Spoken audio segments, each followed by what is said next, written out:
but my wife Cindy is up here in the front, and I guess we sort of had a radio romance. She was radio at WTAR back in 1980 when I moved to Channel 3. It was in the same building, and that's all the further I'll go. Thank you very much. I am sky high, folks. I got this word a week ago that I would be the recipient of the George A. Bowles Jr. Award from the VAB, and I got to tell you, it has just left me with the best feeling that I almost wish this event was another week, that I could just kind of savor the moment for a few more days. I really appreciate the board of directors with the VAB and the president, Mr. Brad Ramsey. Thank you so much for this recognition. Absolutely love it. And I was toying with how long do you talk when you give an acceptance? You got a lot to get through tonight. So I asked last year's recipient, Mike Gooding, who's a colleague of mine. Mike's here tonight. Where are you sitting, Mike? I know I saw you come in. I asked Mike Gooding, how long did you go last year, Mike, when you spoke? And he said, 6 minutes. All right, fine, I'll think 6 minutes. Then I got an email from Christina with VAB, and she said, Joe, by the way, when you get up to talk, you might think in the terms of 5 minutes for your talk. Just want to let you know, if you need more time, email me, but 5 minutes. Then I asked my wife, Cindy, what do you think? When I get up to talk, how much time should I give for an acceptance speech? Cindy said, 4 minutes. Wait a minute. 40 years in local TV newsrooms, and you're telling me 4 minutes? You gotta be kidding. She said, no, you'll be 30 seconds or more when you get up to do the intro. You're down to 3 minutes. And she is the CEO in the family, the Cindy Executive Officer. So 10 Hunt, we'll do our quick 3 minutes. Sir, ma'am. Like a lot of recipients, people to thank, my colleagues at Channel 13. It'll be 30 years in January that I've been there. Mike and I worked together almost that amount of time. Thank you very much. So lucky to call these guys like Mike Gooding and Scott Cash, our sports director, and Jeff Lawson, our meteorologist, and Regina Mobley, who was just inducted into the Virginia Hall of Fame, friends and colleagues. They're like family. It's such a joy to go to work when you like the people you work with, and you can get so much more done and accomplished. And in that regard, Brad Ramsey, thank you for everything you've done. Brad's only been here a year and a half. I remember when he first came to town, the Hokies were playing on television. I said, Brad, your family's not here yet. Why don't you join us over at Shore Break on Shore Drive? It's Hokie heaven, for crying out loud. So he agreed to meet Cindy and I to watch the game. Well, we're sitting in the booth, and I see Brad get out of his car, and I mumbled to Cindy, oh my gosh, he's wearing a Hokie hoodie, for crying out loud. He looks like a senior in college. That guy is my new boss? Oh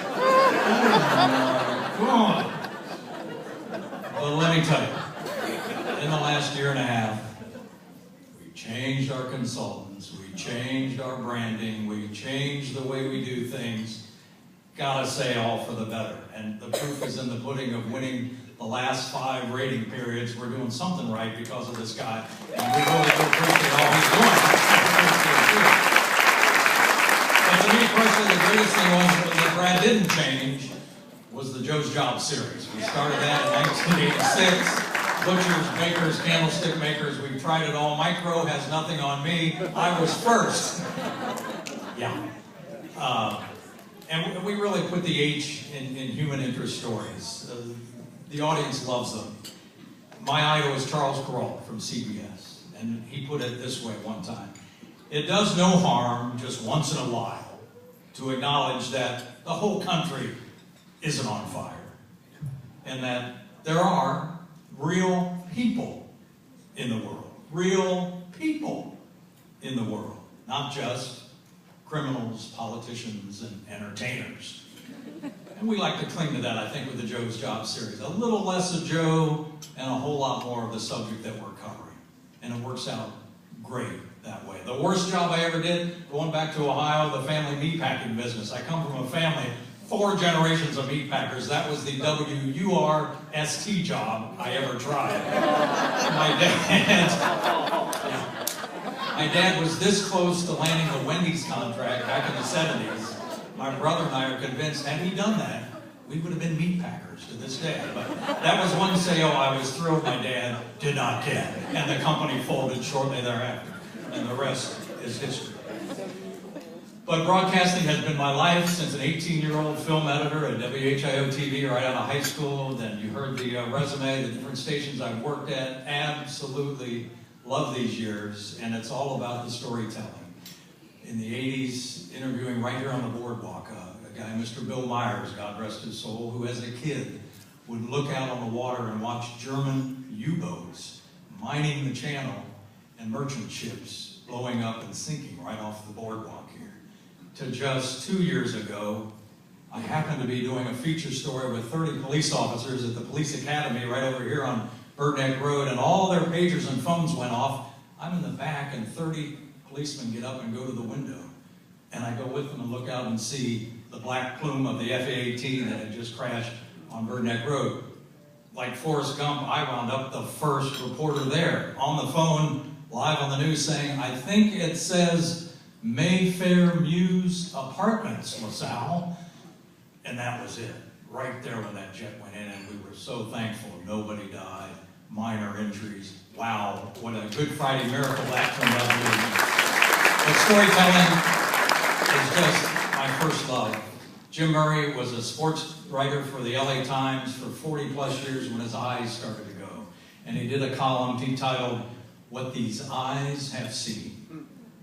And he listed all the great athletes, the great moments in sports that he covered.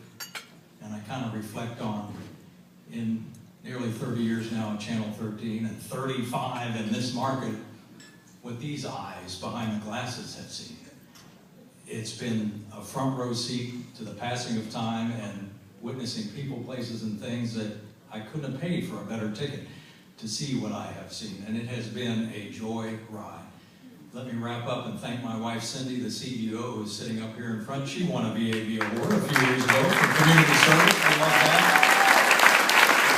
She's been my friend, sweetheart, and rock all these years. And my daughters are here tonight. Adrian and Allison, take a bow. Thank you for coming. God bless you. I'll close tonight like I normally like to do with the very first piece of fan mail I ever received at WTAP-TV in Parkersburg, West Virginia. Listen to this. Dear Joe, congratulations on your new job. You are tremendous.